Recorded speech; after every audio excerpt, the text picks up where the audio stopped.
Las mafias enquistadas. En nuestra historia, en los últimos 70 años, se han ido enquistando diversas mafias en nuestro país. Cuando hablamos de mafias, nos referimos a organizaciones que realizan acciones ilegales y hasta violentas para conseguir un objetivo. En Rosario, hasta la década de 1930, hubo mafia italiana, para dar un ejemplo inicial. En Argentina, estas mafias comenzaron realmente en la década de 1940, en algunas organizaciones políticas emparentadas con el fascismo italiano. Luego se fueron extendiendo a los sindicatos manejados por el peronismo y los sindicalistas históricos fueron o desplazados o asesinados. La mafia sindical tiene una historia muy larga, con innumerable cantidad de ejemplos. Una cosa es hablar y negociar cuando hay un conflicto y otra muy diferente es apretar a la gente, amenazarla y hasta violentarla físicamente, además de realizar negociados ilegales y enriquecer a sus líderes sindicales. Los políticos corruptos, también ávidos de dinero, permitieron que en nuestro país haya otras mafias como el narcotráfico, que se expandió desde la década de 1990 y en los últimos años copó hasta las localidades más pequeñas del interior. Está en todo el país. En una época en que la tecnología avanza sin parar día a día, todos los días aparecen adelantos y avances tecnológicos y científicos que están produciendo muchos cambios en la forma de vida, en la forma de producir, en la forma de trabajar, en la forma de estudiar, en la forma de transportarse. Estamos viviendo una época revolucionaria respecto de todo lo que está cambiando. En ese contexto, las mafias se resisten ante cualquier cambio. No quieren aceptar esos cambios ya que les rompen sus negocios. ¿Por qué? Porque podrían adaptarse a los nuevos tiempos, pero no se puede. Justamente porque los avances tecnológicos permiten ahora controlar todo tipo de actividades y cada día los controlan más eficazmente. Desde la instalación de cámaras de observación en las calles de los barrios hasta los controles informáticos de operaciones bancarias y financieras, las mafias tienen menor margen para su accionar. Con las mafias sindicales pasa lo mismo. No quieren adaptarse y resisten los cambios con violencia verbal y física, con amenazas y aprietes. Aquí, hoy, en la actualidad, todos los días estamos siendo informados de nuevos y numerosos hechos mafiosos de los sindicatos que se oponen a esos cambios. Los casos más resonantes son los de los taxistas que se oponen a las nuevas formas de trabajo en el transporte, como Uber y Cabify, o los aeronáuticos con la llegada de las empresas de bajo costo. Pero no son las únicas mafias sindicales. También sucede en otros rubros cuando se quiere poner en orden la operatoria del Estado o de una empresa privada, dejando de lado los arreglos ilegales preexistentes, incluso con funcionarios de gobiernos corruptos. Así actúan también los políticos corruptos, por ejemplo, oponiéndose a la sanción de la ley de extinción de dominio en el Senado de la Nación, o amenazando a propios y extraños cuando un negociado es denunciado, o cambian las regulaciones para que esos negociados no puedan seguir haciéndose. Hemos tenido muchísimos ejemplos de políticos mafiosos confabulados con sus testaferros o empresarios. Andrea del Boca y Julio De Vido, 33 millones de pesos para una novela que nunca se hizo. Lázaro Báez, más de 8.000 millones de dólares en obras que no se hicieron. Cristóbal López, 1.000 millones de dólares de evasión fiscal con la aceptación del gobierno nacional. Y podemos seguir con las empresas del Estado, con licitaciones arregladas de antemano, con obras públicas con sobreprecios de hasta el 50%, inauguraciones truchas de hospitales y escuelas. Además, obras que nunca se hicieron y que se pagaron. Sobreprecios hasta en la compra de viromes para oficinas públicas. Y siempre la complicidad entre gobiernos corruptos y sindicatos, como el haberle entregado a camioneros la confección de certificados de libre deuda para que las empresas de transporte puedan trabajar dejando la puerta abierta para los aprietes por pagos de coimas. Incluso, Argentina es el único país del planeta Tierra en donde las obras sociales son de los sindicatos, totalmente demencial. Podemos seguir y seguir y seguir con ejemplos concretos, documentados y ya probados. Políticos corruptos y mafiosos que se enriquecieron a costa del trabajo y el sufrimiento de millones de argentinos. Esta realidad es la que hay que cambiar en nuestro país.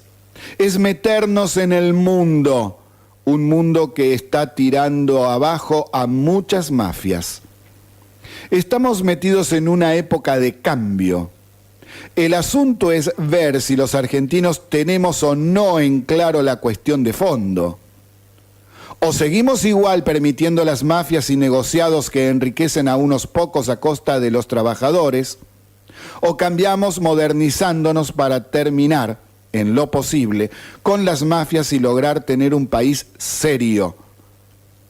No importa qué partido político impulse los cambios hacia la construcción de una verdadera república. Importa que se haga. Puede gustarnos o no las medidas tomadas. Pueden tener errores o no. Eso es secundario. El tema es preguntarse lo siguiente. ¿Qué camino queremos recorrer los argentinos? ¿El de seguir con un país plagado de mafias o ser un país en serio? Así comienza, se pudrió todo. Ciudadanos, les informamos que desde ahora se pudrió todo.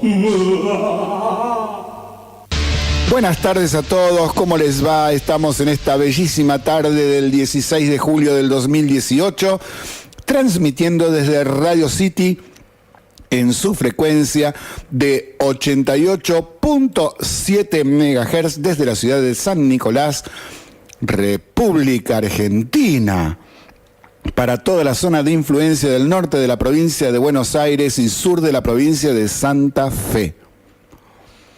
Se Pudrió Todo tiene sitio web cuya dirección es sepudriotodo887.blogspot.com.ar, en donde subimos todos los audios de los programas.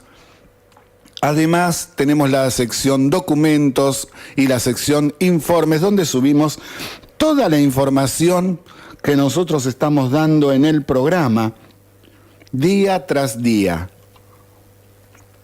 También nos pueden encontrar en YouTube, en Twitter, en Facebook, y de querer enviarnos más mensajes, pueden hacerlo a través de Google Plus y hasta de correo electrónico. Su dirección es sepudriotodo88.7@gmail.com.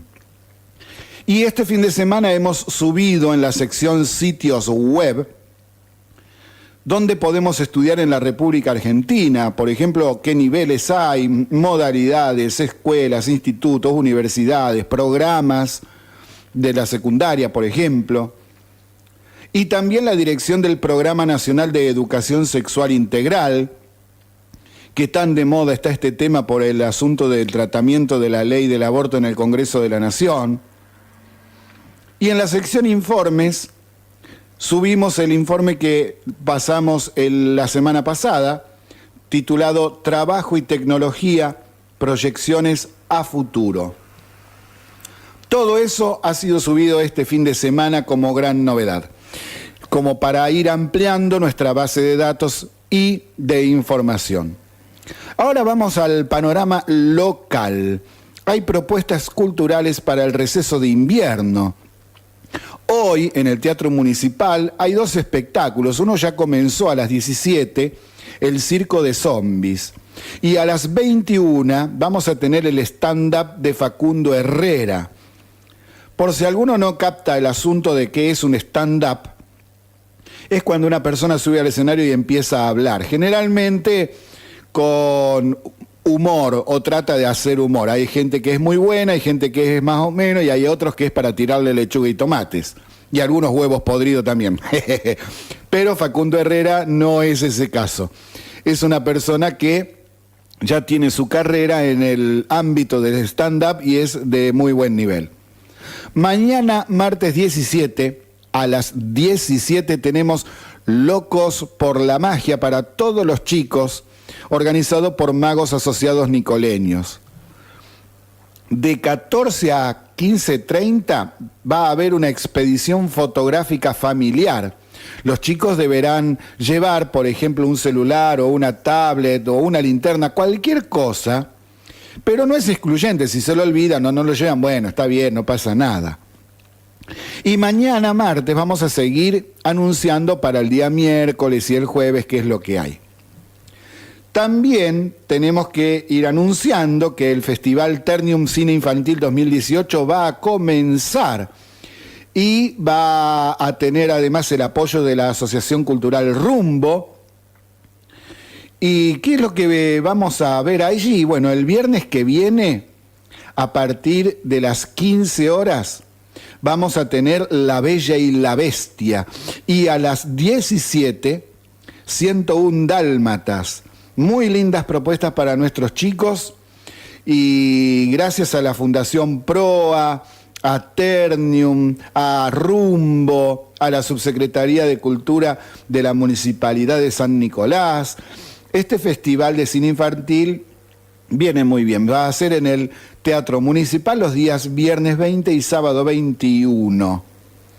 Y bueno, vamos a ver una noticia que no es linda del todo, para nada directamente, pero que ya veníamos anunciando la semana pasada.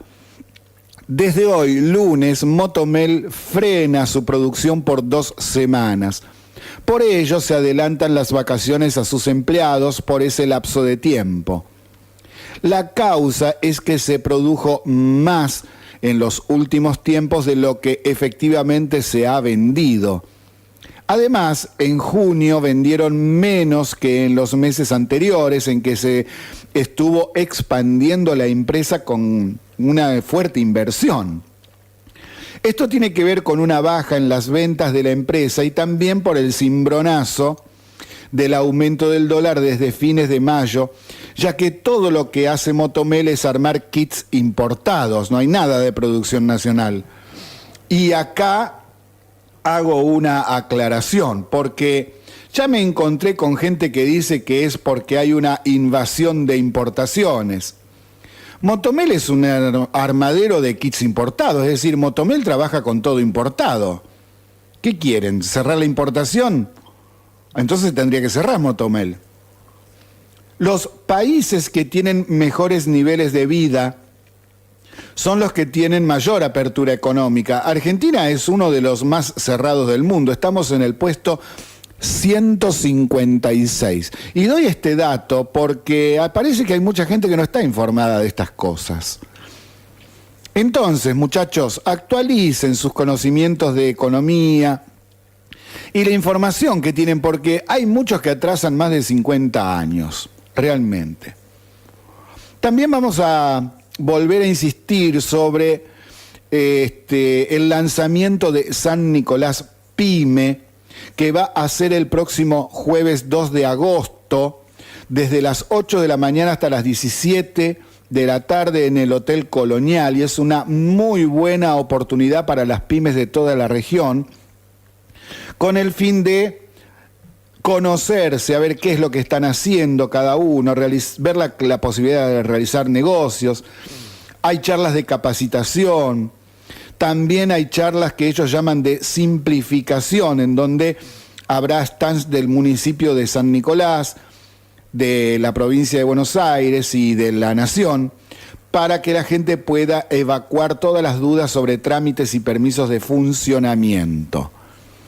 Esto en cuanto al panorama local, sin entrar en accidentes, allanamientos, denuncias de violaciones de la integridad física, por ejemplo, con amenazas, con golpes, dentro de la familia, robos. Es decir, lo que a nosotros nos duele todos los días en esta sociedad. Seguimos en Se Pudrió Todo, transmitiendo desde la 88.7 de la ciudad de San Nicolás, provincia de Buenos Aires, República Argentina. Y ahora entramos al panorama provincial. En la provincia de Buenos Aires difundieron la siguiente información. En los últimos 6 meses hubo 1.368 amenazas de bomba en escuelas, solamente de las escuelas. A esto hay que sumarle las amenazas a supermercados, hospitales y todo lo demás, ¿no? Si bien las clases en la provincia comenzaron el 5 de marzo, la escalada de llamados intimidatorios arrancó en enero, según consta en las estadísticas oficiales del Ministerio de Seguridad. Ese mes de enero hubo 4 amenazas, en febrero 18, en marzo 75, vaya viendo cómo van aumentando. A partir de abril la cuestión se complicó, hubo 286 llamados. En mayo 452. Y en junio, 533 amenazas de bomba en escuelas. En el primer semestre del 2018, entonces la policía recibió 1.368 denuncias. De ellas, 1.271 ocurrieron en los últimos 3 meses. Es decir, la cosa se fue complicando, paralelamente como se complicaba el panorama político, y esto no es coincidencia, es lo que venimos diciendo nosotros en el programa, de que este tipo de acciones están planificadas, más allá de que haya algún pendejito de la secundaria que se quiera hacer el vivo para zafar una prueba, pero lo que se sabe hasta ahora es que no tiene mucho que ver esto en la cantidad de 1.368, la mayoría no pasa por ahí. Porque los allanamientos que realizó la policía luego de constatar la procedencia de varias amenazas tuvieron como centro domicilios de opositores al actual gobierno. Y a raíz de este tema, en los últimos días hubo en las redes sociales gran cantidad de pedidos para que los que hacen las amenazas se hagan cargo de los costos de los operativos de movilización y control de los establecimientos amenazados. Pero hasta ahora el gobierno de Vidal no ha dado mucha respuesta sobre el tema. El que sí ha dado un paso adelante fue el gobierno porteño, el de la capital federal, que comenzará a exigir el pago del operativo a los que realicen estas amenazas. En caso de ser menores de edad, serán sus padres los que deberán pagar. ¿Saben cuánto cuesta cada operativo? ¿Saben? Movilización de autobomba, los especialistas, la policía, etcétera, etcétera, etcétera. 500.000 pesos promedio. Por cada amenaza, que es lo que se calcula cuesta cada operativo, sí, 500.000 pesos. Y esto, el gobierno de la el gobierno de la capital federal ya lo empezó a hacer.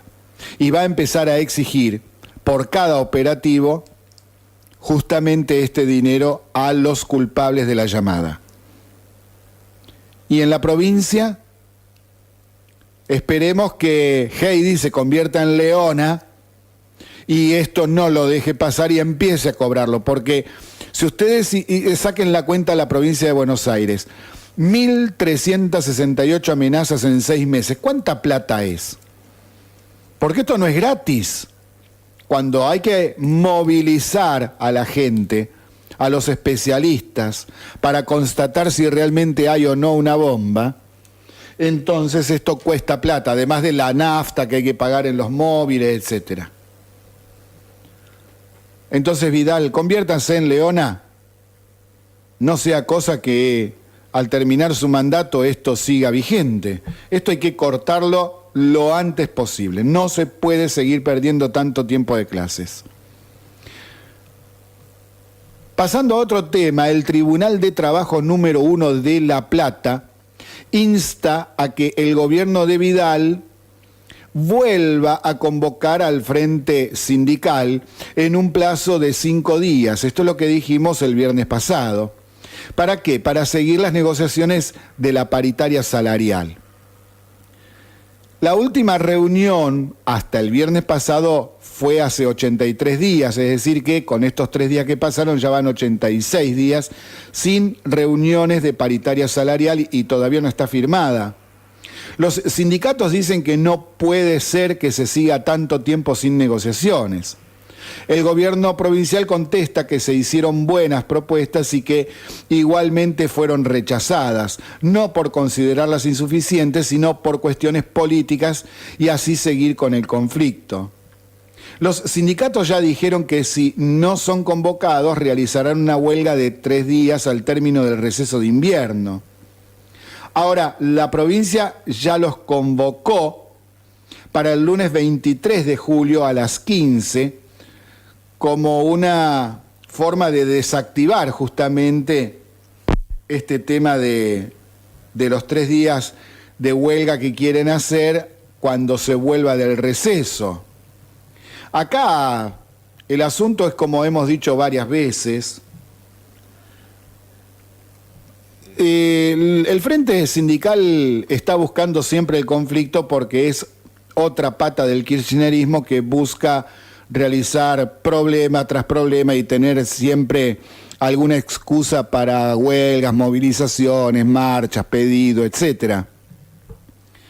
Porque fíjense ustedes que Vidal, por ejemplo, una de las tantas cuestiones, igualmente aunque la paritaria no fue firmada, a medida que fue pasando un mes y otro mes, y tener los guarismos, los números de la inflación, ha ido actualizando el salario de los docentes de acuerdo y acompañando a esos guarismos de la inflación. Por ejemplo, ahora, este mes ya está corriendo otro 2% y el mes que viene va a correr otro 4%, y así sucesivamente lo fue haciendo retroactivo al mes de enero pasado.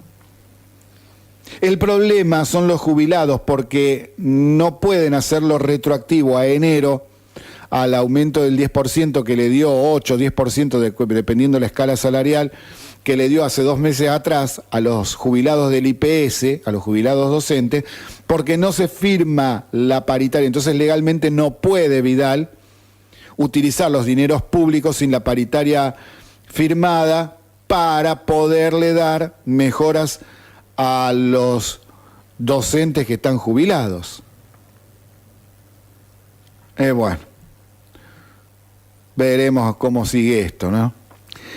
Otra noticia, y algo que es muy pesado. Nosotros dijimos la semana pasada que el diputado provincial por Cambiemos, Guillermo Castello, presentó el miércoles de la semana pasada un proyecto de ley para regularizar y permitir que Uber y otras empresas como ella puedan operar en la provincia de Buenos Aires sin mayor inconveniente legal. Lo mismo está iniciando la ciudad de Rosario. Esto marca una diferencia respecto de lo que pasa en la capital federal, que nada hace al respecto, y también de varios municipios de la provincia de Buenos Aires, principalmente del conurbano, emparentados con el peronismo y el kirchnerismo, que ya hicieron resoluciones en las cuales se oponen a este tipo de empresas. Es lo que decíamos en el editorial. El problema es el siguiente. En Capital Federal, donde comenzó este tema, cada taxi paga por año un permiso de trabajo que hoy cuesta 240.000 pesos. Se lo paga la municipalidad, es un impuesto más. A todas vistas, una gran aberración, 240.000 pesos al año para poder trabajar. Es una bestialidad. Ningún comercio por tener la puerta abierta va a pagar 20.000 pesos por mes. Si ya están pagando ingreso bruto, paga el IVA, paga la tasa de salubridad e higiene, es de terror esto. Y esto es lo que hace que sea tan caro el servicio de taxis y remises, porque hay que pagar un fangote de plata, más el seguro, el mantenimiento del auto, el combustible, pagarle al chofer. Bueno, es una barbaridad de plata lo que se va. Lo mismo pasa en la provincia respecto de lo que deben pagar a las municipalidades para su legalización. Si un taxi pagase impuestos normales, se beneficiarían todos los taxistas y remiseros al poder ofrecer servicios más baratos y así tendrían muchos más clientes y ganarían mejor cada mes. Sobre todo sin tener esa espada de Damocles que tiene que juntar la guita, un fangote de guita, para poder pagar la habilitación una vez al año. Este gobierno, como los anteriores, todavía no aprendieron que cobrando menos impuestos y tasas harían que los consumidores tengan mejores precios por ser más baratos, más gente que pueda trabajar y así por más cantidad de servicios. Entonces el gobierno recaudaría más dinero. Es decir, bajan los impuestos, hay más gente trabajando en lo mismo y entonces aumenta la recaudación. No lo aprendieron todavía, no lo entendieron. Esto es lo que pasa en todo el mundo civilizado y ordenado. Bueno, acá parece que miran para otro lado. O es que protegen a determinadas mafias que controlan todo. ¿Cómo es el asunto acá? Y bueno, así nos va en Argensauria. Volviendo a la presentación de Castelo en la provincia para habilitar a las nuevas empresas tecnológicas en el transporte, este camino de poner las cosas en su lugar podría comenzar a transitarse, pero, siempre hay un pero, ya comenzaron las amenazas este fin de semana. Resulta que el vicepresidente de la Federación Nacional de Propietarios de Taxis, Marcelo Santomasino, tildó de incoherente al diputado de Cambiemos, Guillermo Castelo, diciendo lo siguiente, cito: lo de la aplicación para que se bajen los taxistas y también puedan trabajar es una incoherencia total porque nosotros tenemos una tarifa que determina el Consejo Deliberante. Y además le dijo al diputado, no está asesorado, es un desastre. Fin de la cita. Como podemos ver, este es el bajísimo nivel de conocimiento de los representantes de los taxistas que quieren seguir viviendo en el pasado en un mundo que cambia todos los días. Fíjense que está contento con el sistema de que la tarifa sea impuesta, determinada por los consejos deliberantes locales. Eso en el mundo actual es un despropósito. Como también pasa en San Nicolás, que es lo único que falta, que ahora el Consejo Deliberante le ponga el precio a los alfajores, a los caramelos en los kioscos. Son resabios del concepto que viene de la década del 40 en nuestro país, de que el Estado tiene que controlar todo. Y es que le tienen miedo a la competencia. Pasa por ahí este asunto, y por esto es que se forman mafias delictivas para defender el status quo, es decir, que las cosas sigan igual y sin cambios. Pero el mundo te lleva por delante con los cambios. Si no cambias, vas a desaparecer. Este personaje del que estamos hablando, Marcelo Santomassino, vicepresidente de la Federación Nacional de Propietarios de Taxi, amenazó en forma directa al diputado Guillermo Castello. Dijo lo siguiente, y cito: este Guillermo Castello va a ser responsable de si pasa algo. Acá estamos ante una multinacional y no lo vamos a permitir. La familia taxista está muy molesta y en esta vamos a dejar todo, enfatizó. Fin de la cita, ¿no es cierto? ¿Eso quiere decir que si no fuese multinacional lo permitirían? Este tipo de cosas son las que dejan en evidencia a estos neandertales ignorantes. Solo tienen discursetes de barricada. Ante la consulta sobre qué cosas pudiesen ocurrir, Santomassino explicó que a fin de mes puede hacer una movilización a la legislatura bonaerense y estos han reprimido en todos lados, por lo que insistió en que pueden pasar cosas muy graves y este señor va a ser responsable. Estos taxistas mafiosos no solo atacan a Uber en Capital Federal, que todavía tiene encontronazos con el gobierno por la cuestión legal, sino que también atacan a los autos de otros servicios como Cabify, que sí son legales. El tema de Uber y su ilegalidad pasa por los demenciales requerimientos que pide la municipalidad, por ejemplo, ese permiso anual de 240.000 pesos. Justamente es una aberración. Y si por la existencia de Uber y de otras empresas como Uber, eso se logra cambiar, entonces los taxistas tendrían que estar saltando de alegría en una pata. Según la difusión de informes serios, los principales mafiosos en la Capital Federal dependen de Viviani, del sindicato de taxistas, y de Marcelo Boeri, que es el líder de la Asociación Civil de Taxistas Unidos. ¿Qué esperan al menos para llamarlos a indagatoria? Por lo menos eso. Bueno, esto tiene que ver también con todo el entramado mafioso que decíamos nosotros en el editorial de hoy al iniciar el programa. El tema central pasa por lo siguiente. Son mafiosos que no quieren competencia, es así de simple.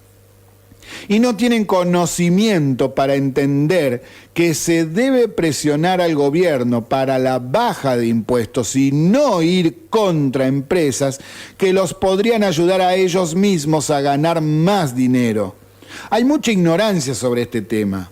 En otros países del mundo, Uber tuvo en algunos problemas y en otros no. ¿Dónde no tuvo problemas? Donde no te matan con los impuestos.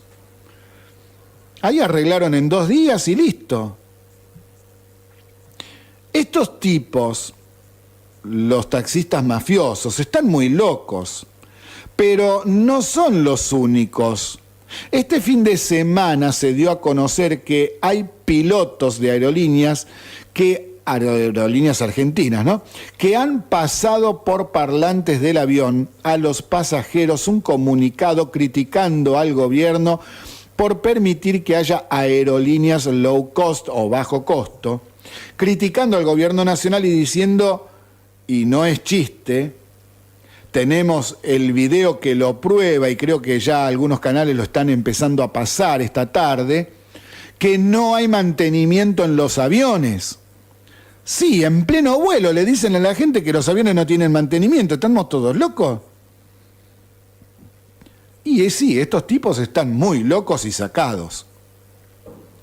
Espero que no tengamos una mala noticia sobre sabotaje a aviones de las nuevas aerolíneas, porque yo ya me la veo venir. Pero con lo sucedido en este país, con estos locos fascistas, puedo ya creer cualquier cosa. Es más, ya están avisadas las autoridades por posibles sabotajes, algo que es realmente inconcebible. Lógicamente, parece que no les importa jugar con la vida de la gente.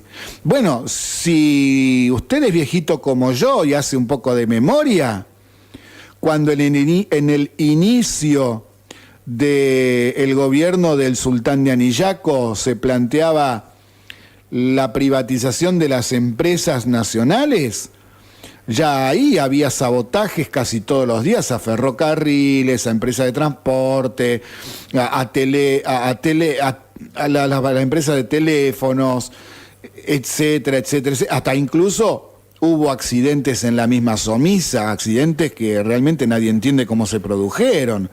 Si no fue por sabotaje, no hay forma de que se produzcan.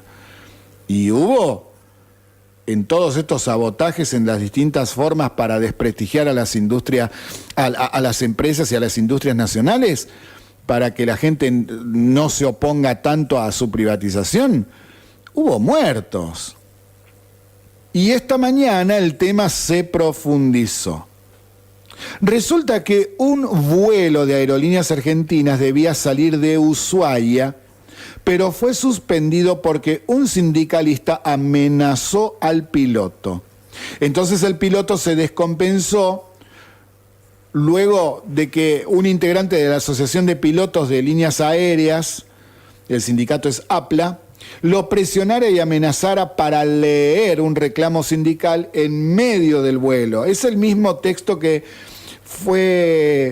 está siendo denunciado, que fue leído por algunos de los pilotos de otros vuelos. Y ahora se está viendo que justamente es una apretada de la mafia del sindicato de pilotos de líneas aéreas. El texto en cuestión pone críticas a la política aerocomercial del gobierno porque habilita a las empresas de bajo costo o low cost y plantea distintas cuestiones que ponen en riesgo la seguridad de los vuelos. Sí, leen eso en pleno vuelo, es demencial. Encima, al suspenderse el vuelo, Aerolíneas Argentinas tuvo que hacerse cargo de los gastos de reubicar en distintos hoteles y alojamientos a los 173 pasajeros que debieron postergar el viaje 1 o 2 días hasta poder tener otro piloto, pues estaban todos ocupados, porque, a ver, estamos en época de temporada alta, están iniciando el receso de invierno y están todos los vuelos llenos a pleno. Y hubo gente que hoy a la mañana tenía que hacer trámites personales en Capital Federal, y hasta incluso se conoció la historia de una persona que tenía un turno para hacerse la quimioterapia. Es decir, a esta gente no le importa nada de la gente ni nada, ellos quieren apretar y nada más. Y sí, los muchachos están muy nerviosos.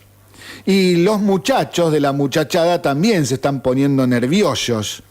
Ya hemos dicho varias veces que los ánimos se están exasperando en el peronismo internamente al ver que no tienen posibilidad de voltear al gobierno ni de ganar las elecciones el año que viene. Al menos esto es lo que dicen las encuestas serias, no las operetas. Encima, hasta comienzan a pelearse entre ellos. Vamos a 2 casos que pasaron en el viernes pasado. Uno, en el Consejo Deliberante de Ensenada, el kirchnerismo acusó a Cambiemos de promover viajes de turismo para jubilados y pensionados del IPS desde un local partidario, ahí de Ensenada. Es decir, beneficiar a los jubilados para el kirchnerismo está mal. Ensenada es gobernada por el kirchnerismo, entonces concejales de Cambiemos negaron que esto sea manejado con fines electorales, bueno, la de siempre, ¿no? y les dijeron que debían ocuparse más por la solución de los problemas de la gente en vez de prohibir la llegada de programas provinciales como El Estado en tu barrio, entre otros, por ejemplo también el SAME o el Metrobús, y que no tienen fines electoralistas, sino mejorarle la vida a la gente. En el cuarto intermedio comenzaron las agresiones físicas, a los golpes entre gente del kirchnerismo y de Cambiemos. Ya en sesión otra vez se dieron insultos y más agresiones y acusaciones cruzadas. Al dar por terminada la sesión quedó bien en claro por qué se fomentó que haya habido disturbios y agresiones. Es que Cambiemos había presentado pedidos de informe sobre los gastos en alumbrado público, ni un pedido de informe y un pedido de informe sobre la flota de vehículos oficiales y además cómo los utilizaban, porque hay denuncias muy serias sobre este tema. A ver, por ejemplo, se constató que la legisladora provincial de Ensenada, Susana González, usaba autos de la municipalidad. ¿Y por qué si no tiene que usarlos? ¿Y cuándo saltó esto? Saltó cuando Susana González pasó un control de alcoholemia en Berisso y bueno, adentro le quitaron el auto porque estaba muy tomada, muy pasada de alcohol la diputada, ¿no? Por eso saltó que ese vehículo era de la municipalidad de Ensenada. ¿Qué estaba haciendo esa legisladora con un auto de la municipalidad? Bueno, ese tipo de cuestiones son las que se estuvieron denunciando. Y ahí se comprobó que las denuncias eran verdaderas, por eso los muchachos en Ensenada estaban muy nerviosos. El segundo caso es que hubo un encuentro partidario organizado por el kirchnerismo el viernes pasado en San Miguel. Bruno Baschetti golpeó primeramente a Mariano Brodsky, luego de que éste lanzara acusaciones contra unos compañeros que no se habían comportado políticamente en forma correcta según sus dichos. Se estaban disputando el cómo formar las listas de candidatos para el 2019, si se estaban peleando por los cargos. Acto seguido se armó una batahola impresionante donde piña va, piña viene y bueno, los muchachos se entretienen. ¡Qué bárbaro! Siempre son así. ¿Alguna vez se van a civilizar? ¡Qué bárbaro! Y ahora, para ir terminando con el panorama provincial que vino muy cargado, hay una cuestión que justamente en el inicio de las vacaciones de invierno para algunos, aunque en realidad es un receso,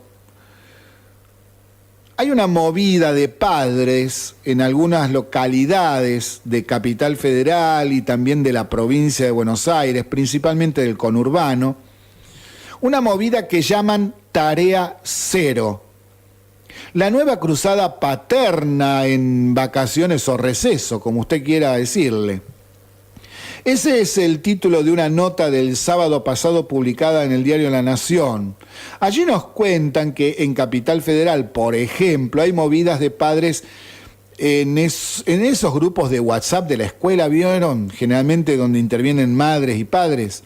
Bueno, están movilizándose para exigir, o estuvieron también movilizándose para exigir, porque algunos distritos van a comenzar el receso la semana que viene, para exigirle a los docentes del nivel primario, sobre todo, que no les den tareas a los chicos en este receso de invierno.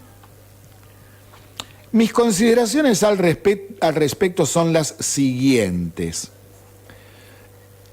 Este es otro símbolo más de la catástrofe educativa de nuestra sociedad. También demuestra que esta catástrofe no es solo por los docentes o los malos gobiernos, también es por los mismísimos padres y madres, como quieran. En pleno siglo XXI hay mucha gente que no se enteró que no son vacaciones, es un receso y la diferencia entre estos dos conceptos es muy grande. habría que blanquear de una vez por todas la meta de la deseducación en Argentina sin rubores, ya que no los hay para ser trans, troll, homo, vegetariano, vegano, inclusivo o borrachín mini verde. Señores papás, señoras mamás de la séptima década de desalfabetización decadente, autoridades prontas a tener que firmar con sus huellas digitales por no saber escribir. Declaremos la independencia del esfuerzo para todos aquellos que quieran habitar el suelo argentino. Esa meta es educación cero, donde están confabulados sindicalistas, autoridades políticas del gobierno, docentes y padres y madres. También acompañémoslo de un crecimiento cero. ¿Qué les parece? Ya podemos mirar nuestro regreso a las cavernas sin complejos. Argensauria para todos. Basta de esfuerzo, de trabajo, de vida en común. Basta de leyes, exigencias, mantenimientos de servicios. ¡Viva el caos analfabeto total! Ya que estamos, madres y padres que no han adherido al programa todavía tienen tiempo. Paren de sufrir. La meta no está más arriba. Está en lo profundo, en el Hades de sus propias vidas, inútiles llevadas a la totalidad de la población. Y ahí será el chirriar y crujir de dientes. Sí, porque no nos va a quedar nada. La próxima movida será que eliminen las mesas de diciembre y febrero. No puede ir de vacaciones tranquilos. ¡Qué cosa! Pero, che, qué barbaridad. ¿Cómo puede ser? Seguimos en Se Pudrió Todo, llegando ya a las 18 horas de esta hermosa tarde que hemos tenido hoy, transmitiendo desde la 88.7 de la ciudad de San Nicolás, provincia de Buenos Aires, República Argentina. Vamos a hacer un cortito de tenis, unas noticias, porque hay algo que quiero destacar. Como ustedes habrán escuchado, supongo, este fin de semana terminaron los torneos en Wimbledon. Wimbledon es el torneo de tenis que es considerado uno de los más importantes de todo el mundo, del circuito anual que hacen. Juan Martín del Potro fue derrotado la semana pasada por Rafael Nadal en la semifinal.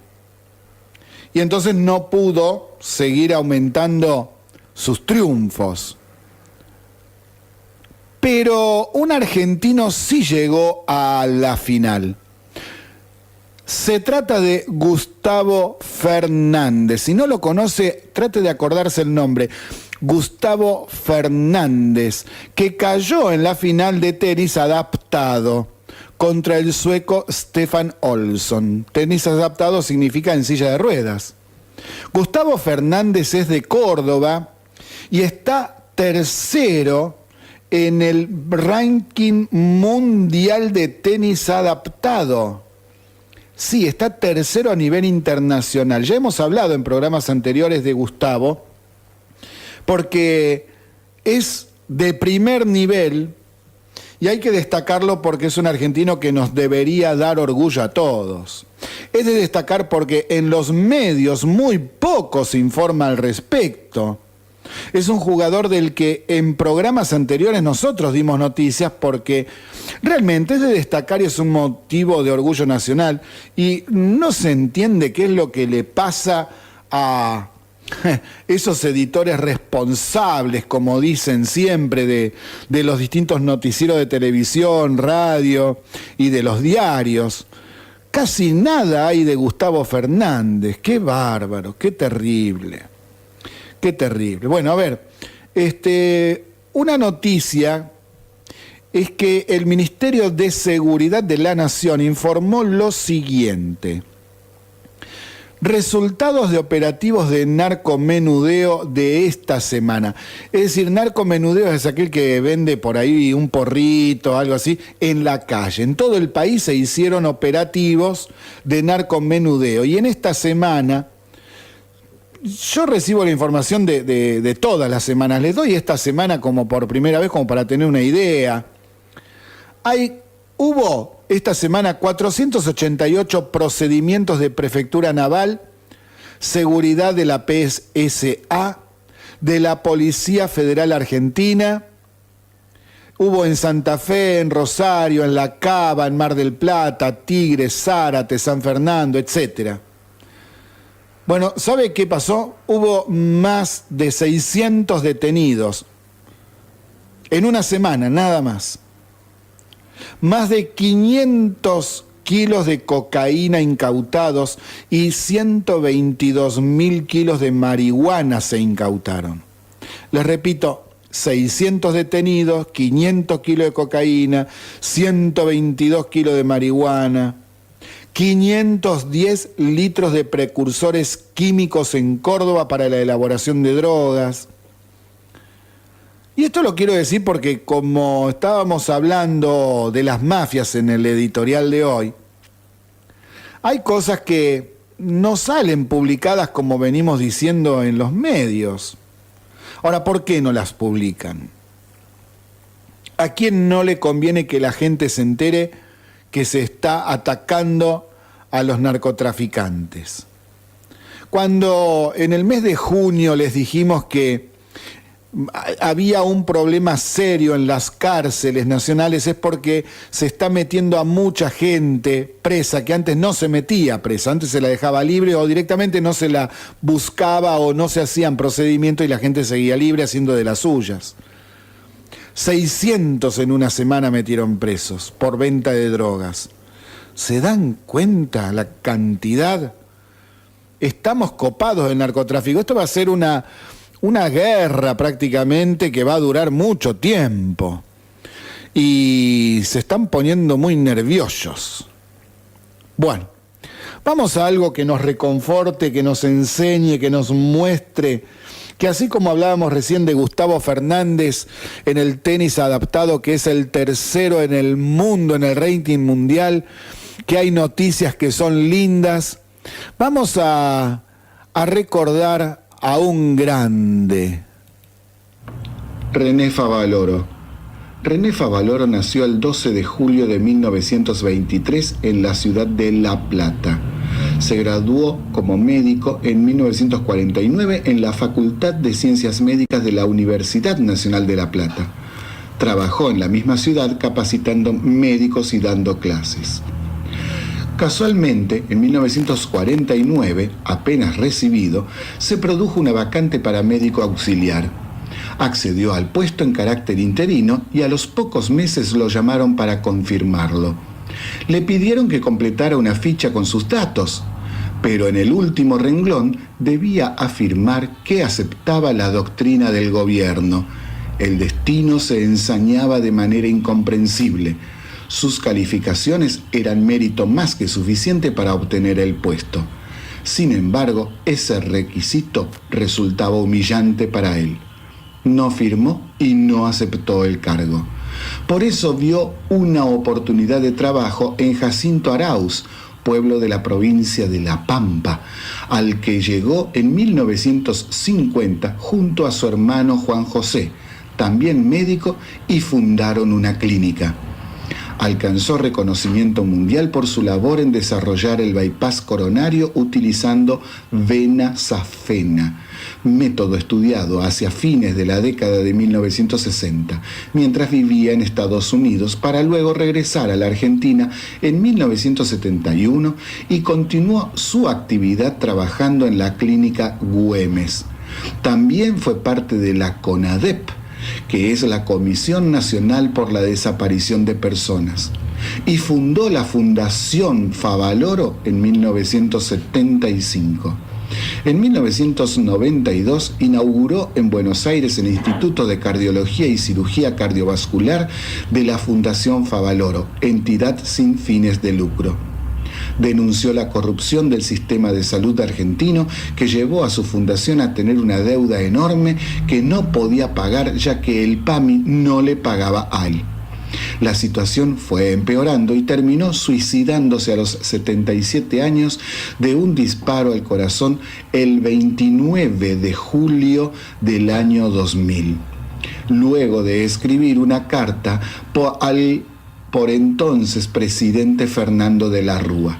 Esa carta decía lo siguiente, en forma resumida, citamos: Estimado Fernando, te escribo estas líneas porque nuestra fundación está al borde de la quiebra. Tenemos emergencias ineludibles que deben solucionarse en los próximos días. Necesitamos alrededor de 6 millones de pesos. No tengo conexiones con el empresariado argentino. A veces choco con algunos peces gordos como Amalita o Goyo Pérez Companc. Por eso, uno de los pedidos que te hice en nuestra última charla era que utilizaras tu influencia para conseguir la ayuda que tanto necesitamos. En fin, te ruego que influyas para conseguir una donación urgente. Creo que es el camino más corto. Perdóname por el pedido. Te escribo desde la desesperación. Nunca en mi vida estuve tan deprimido. Con el afecto de siempre, René Favaloro. Fin de la cita. Algunos de sus pensamientos son los siguientes. Debe entenderse que todos somos educadores. Cada acto de nuestra vida cotidiana tiene implicancias, a veces significativas. Procuremos entonces enseñar con el ejemplo. Todos somos culpables, pero si hubiera que repartir responsabilidades, las mayores caerían sobre las clases dirigentes. Si resurgiera San Martín, caparía a lo paisano varias generaciones de mandantes. Debemos trabajar y trabajar con pasión.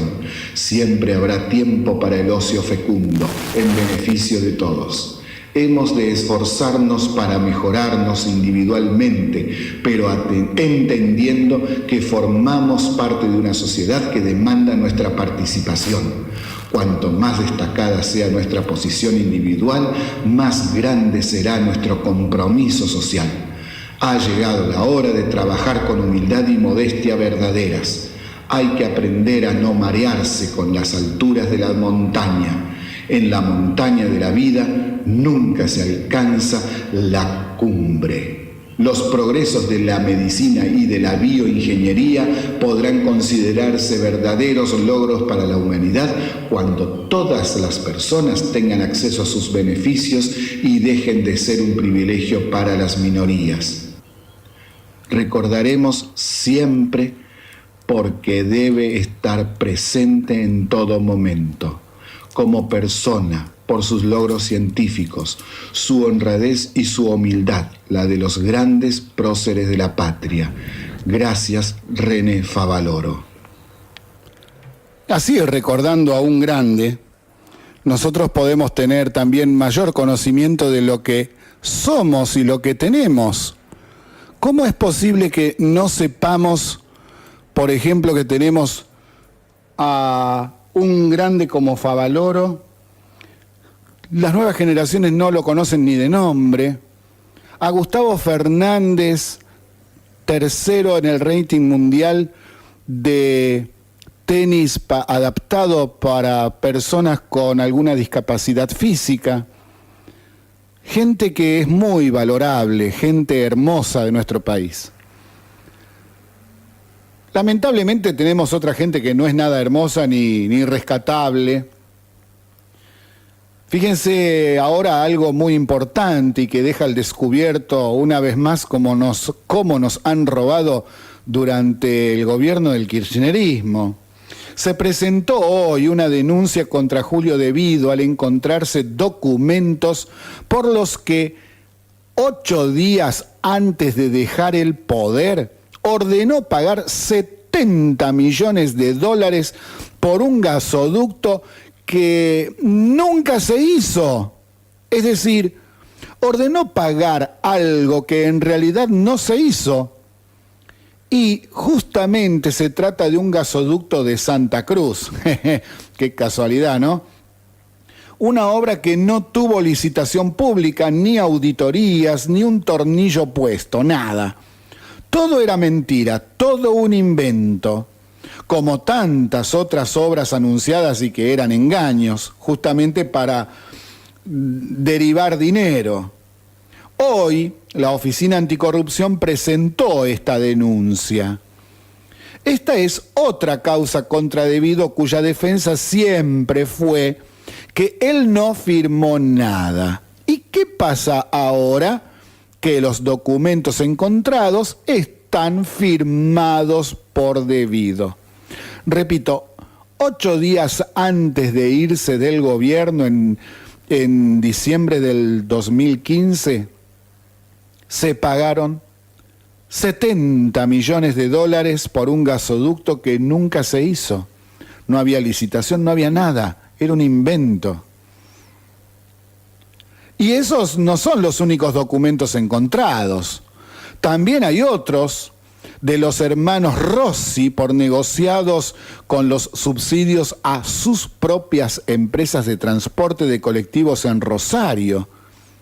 Pero esperemos a que difundan la información oficial desde el juzgado para poder explicar bien lo sucedido en este caso. Tenemos ya la información, pero vamos a esperar un poquito a que sea oficial, porque no son dos monedas y la acusación es muy fuerte. Se trata de 1.900 millones de pesos de subsidios de valores de término medio del 2010, o sea, 1.900 millones de pesos en el 2010. Imagínense cuánta plata sería hoy, o en dólares. ¡Qué bárbaro! Bueno, ahora pasamos al tema del aborto, porque el tema sigue discutiéndose ahora en el Senado. Pero nos parece realmente increíble que luego de tanta información difundida sobre el tema del peligro que es abortar por el tratamiento del proyecto de ley que lo legaliza, todavía haya gente repitiendo una y otra vez las mismas mentiras que decían desde el inicio de este tema. Es decir, comenzaron diciendo mentiras, se les demostró que eran mentiras, pero las siguen reproduciendo igual. Parece que hay gente que solo escucha lo que quiere escuchar y se cierra ante lo contrario, incluso si son pruebas y datos científicos irrebatibles. Además, estuvieron las exposiciones ante la Comisión de Diputados y ahora en senadores. Ambas cámaras transmitieron en vivo y en YouTube están todos los videos, expositor por expositor, para repasarlos o mirarlos cuando uno guste. Es decir, la información es tal que quiere enterarse, la puede acceder. Si alguien se quiere informar, la información está al alcance de la mano. No hay excusas para no estar informado y seguir diciendo pavadas. Pero observo que mucha gente no quiere informarse debidamente, no le interesa. Se queda con su opinión y una opinión no es conocimiento. Y no le gusta que nadie la contradiga. Y si alguien la contradice, entonces insultan, agreden, se ponen violentos. Es algo inconcebible. Por eso, en este programa hemos dado los argumentos tanto a favor como en contra, y también tomamos una posición. Y hemos desarrollado explicaciones de por qué lo que se votó en la Cámara de Diputados es un mamarracho jurídico y científico. También explicamos cuestiones biológicas, porque los proabortistas difunden mentiras escandalosas diciendo cosas que nada tienen que ver con la realidad. Es decir, si ellos quieren una ley de aborto, bueno, no mientan, digan la verdad y propongan una buena ley, pero no este mamarracho.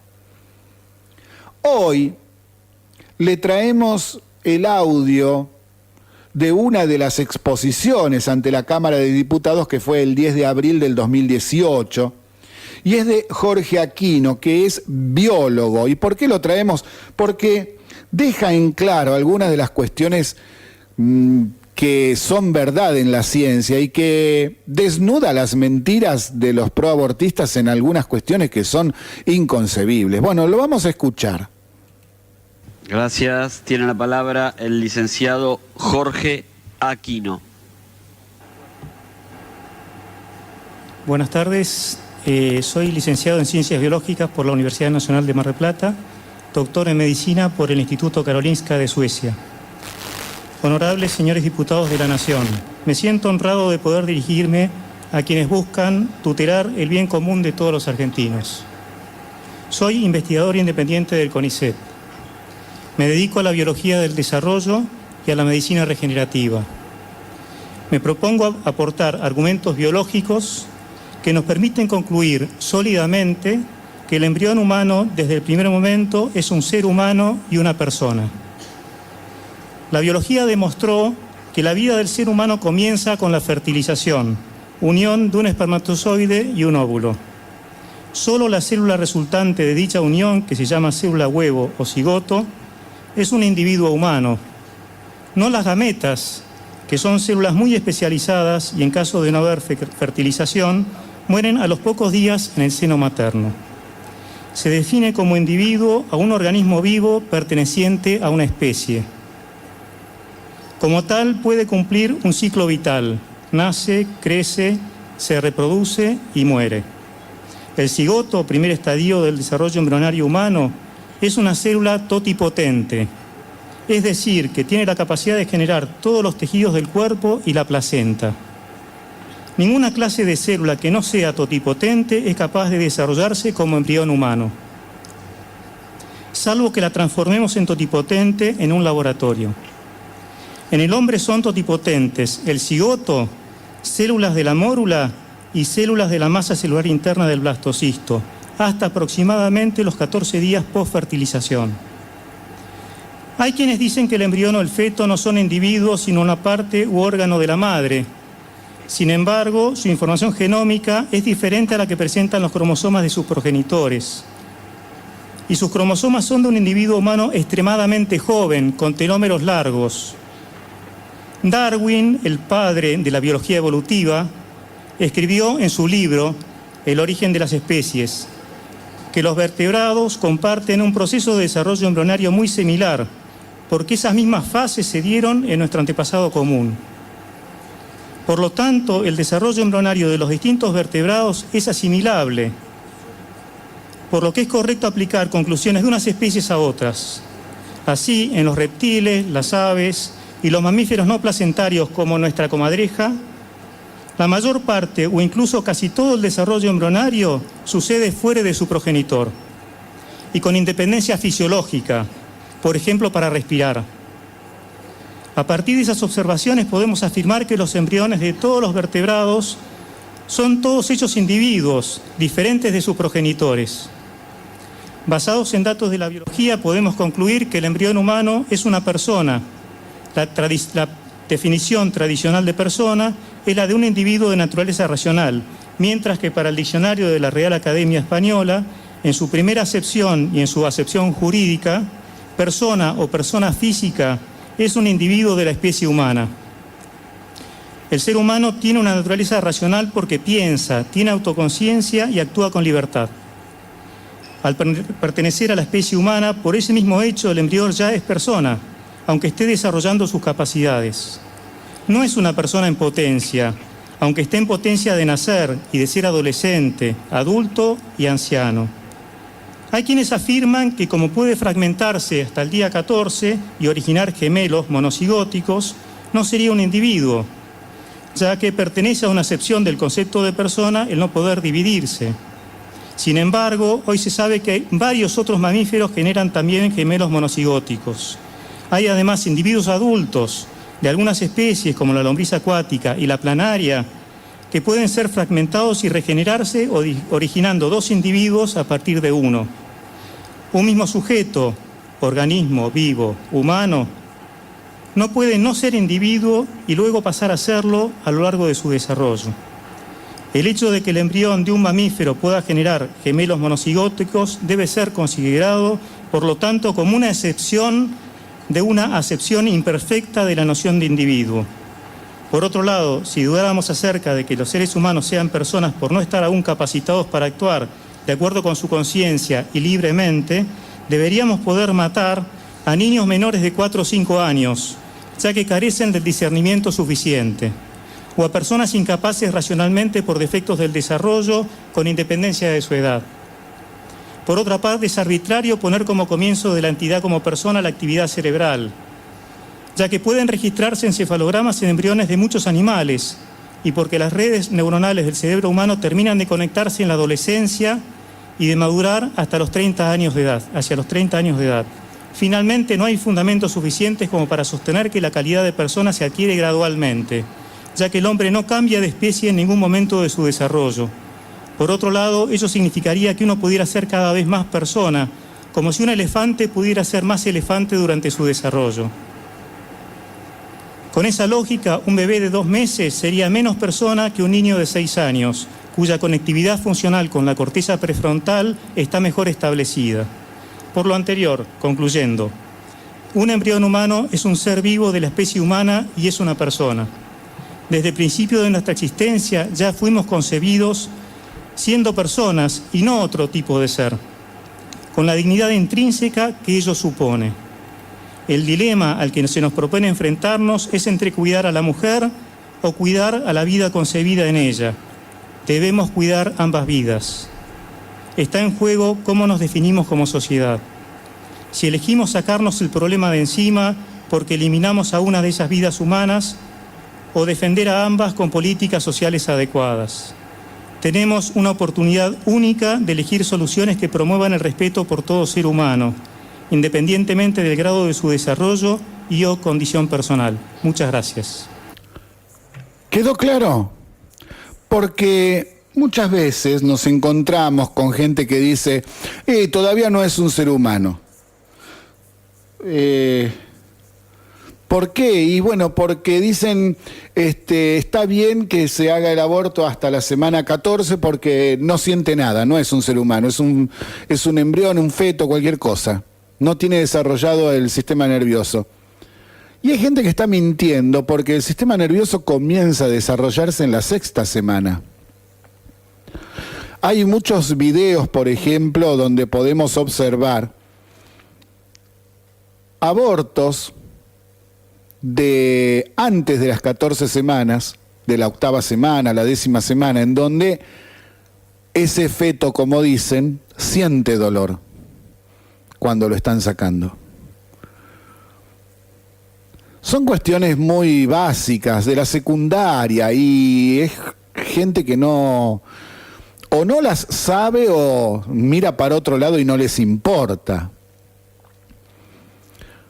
Entonces los proabortistas dicen, está bien abortar porque no es un ser humano, porque el sistema nervioso no está desarrollado. Bueno, acá el biólogo les está diciendo que el desarrollo del sistema nervioso es hasta los 30 años de edad. Es decir, con esa misma argumentación y forma de pensar yo puedo decir, bueno, vamos a matar a todos los pibes menores de 15 años. ¿Qué les parece? Bueno, aberraciones como estas son las que planteaban determinadas ideologías terribles como el nazismo, o fuera de las ideas políticas, la eugenesia, que es la que promueve el deshacernos de los seres humanos que no son, de acuerdo con lo que ellos piensan, normales.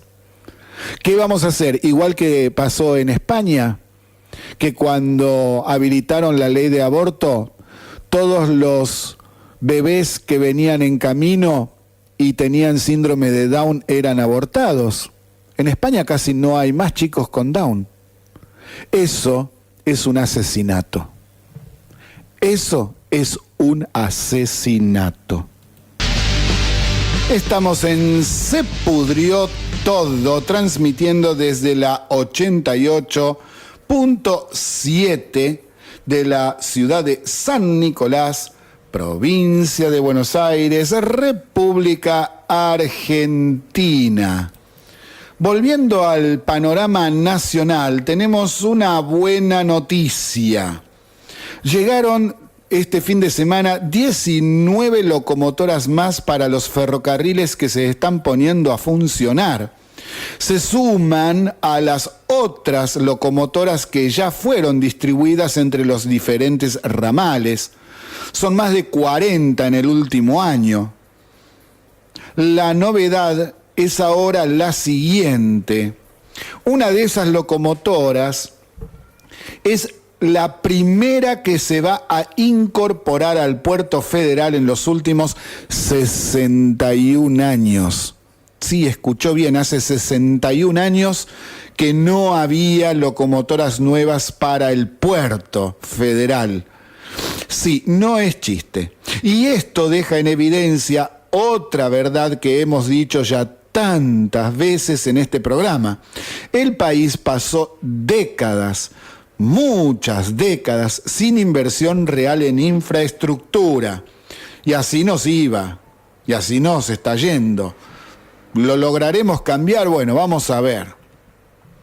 Otra noticia es que, bueno, en este tema del cambio tenemos que bajar el déficit fiscal, sí o sí, que es lo que venimos diciendo desde que existimos como programa en marzo del 2017.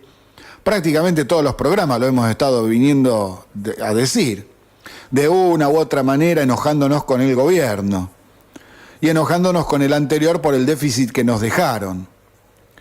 El recorte, según lo que se ha dejado trascender, podría llegar a ser entre las provincias y la nación de unos 300.000 millones de pesos para el presupuesto del 2019. Están trabajando para ese presupuesto del 2019 los gobernadores con los referentes del gobierno nacional, a ver dónde podemos tocar. La nación reduciría 150.000 millones en sus gastos y los 24 estados provinciales otros 150.000 millones. Los gobernadores no quieren bajar tanto el gasto, entonces ya están ideando ideotas cómo subir impuestos. Sí, pero no solo lo piensan los gobernadores, también esto es evaluado por el gobierno nacional. Esta es otra muestra de que nuestra dirigencia política, tanto la oficialista como la opositora, tienen pajarracos en la cabeza. Ya somos el primero o segundo país del mundo en cantidad de impuestos y cada uno de ellos en su elevado costo. Estamos primero o segundo ahí en el mundo, disputándonos con las Islas Comores. Y quieren aumentarlos para que el recorte del déficit no sea tanto. Este país así no tiene salida. Es inviable. Al menos mientras sigamos siendo Argensauria. Además de este desquicio, hay otras discusiones quizá un poco más razonables, como por decir, ¿no? Según pudo saberse, se barajan diversas alternativas de recortes. Los gobernadores del Partido Justicialista reclaman, a cambio de los recortes, que la ciudad de Buenos Aires y la provincia de Buenos Aires tomen a su cargo gastos de subsidios para energía, transportes y las obras de cloaca y agua de la empresa AISA. En total son unos 110.000 millones en ese rubro. El gobierno quiere endosarles al resto de las provincias los gastos de salud y educación que la nación hace vía transferencias que van por fuera de la coparticipación federal y que son unos 140.000 millones de pesos más. Es decir, las cifras están más o menos empardadas en ese tema. Y bueno, es lo que veníamos adelantando desde la semana pasada en estos rubros, a ver dónde tocamos, dónde no tocamos.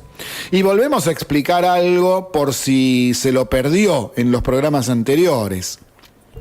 El gasto que tiene el Estado en total, lo que el Estado Nacional y las provincias gastan, en un 60 o 70% según cómo estemos nosotros midiendo y sumando las cuentas, tiene que ver con el gasto social. Es decir, ¿qué es lo que gasta el gobierno, ya sea provincial y nacional, en las jubilaciones, las pensiones, pensiones graciables, los planes sociales, plan de esto, plan de lo otro, la asignación universal por hijo? Es decir, todo eso, y los subsidios van por otra cuenta, que tienen que ver con ese otro 30 o 40% restante. El primero tipo de gasto, el social, no se va a tocar. Ya lo dijeron, ya lo firmaron con el FMI, no se toca. No van a recortar ahí, al menos eso es lo que se anunció. Y entonces por eso están trabajando sobre el otro 40% a bajar. Los subsidios a las obras públicas, a las empresas de electricidad, de gas, etcétera, que, bueno, con el aumento de las tarifas se ha podido más o menos equilibrar un poco el asunto, pero falta más todavía. Falta entre un 15 y un 30%, ahí varía según de qué jurisdicción se trate. Entonces, eso es lo que se está planteando. Ahora, fíjense cómo es posible que 2 años y medio de este gobierno, recién ahora se esté hablando seriamente de bajar el gasto público, pero va a empezar a hacer recién la baja para el año que viene, o sea, para el último de los años que gobierna Cambiemos. Y entonces, ¿qué hicieron los 3 años anteriores? ¿No era que iban a bajar el gasto? No lo bajaron. Es decir, a ver si nos ponemos en órbita. Cuando se critica al gobierno diciéndole que era kirchnerismo de buenos modales, que también son populistas y todo eso, no les faltan verdad a esa crítica.